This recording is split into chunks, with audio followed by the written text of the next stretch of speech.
દાહોદના ઝાલોદ નગરમાં મુસ્લિમ બિરાદરો દ્વારા મોહરમ નિમિત્તે તાજા જુલુસનું આયોજન કરાયું. જુલુસને શાંતિપૂર્ણ અને સુરક્ષિત રીતે સંપન્ન કરવા માટે પોલીસ તંત્ર દ્વારા તમામ તૈયારીઓ કરવામાં આવી.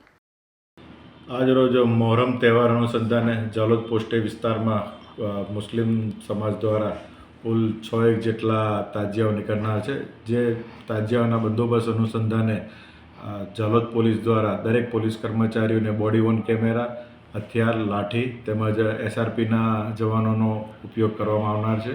તેમજ ડ્રોન કેમેરાની પણ આ બંદોબસ્તમાં મદદ લેવામાં આવનાર છે. અને આ જુલુસ શાંતિપૂર્ણ માહોલમાં પસાર થાય એ બાબતે પોલીસ વિભાગ તરફથી પૂરતી તકેદારી રાખવામાં આવી રહી છે.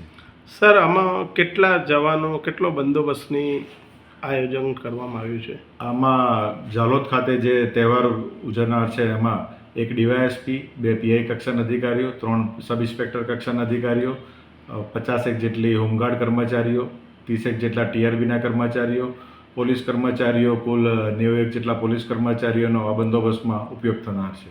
જી.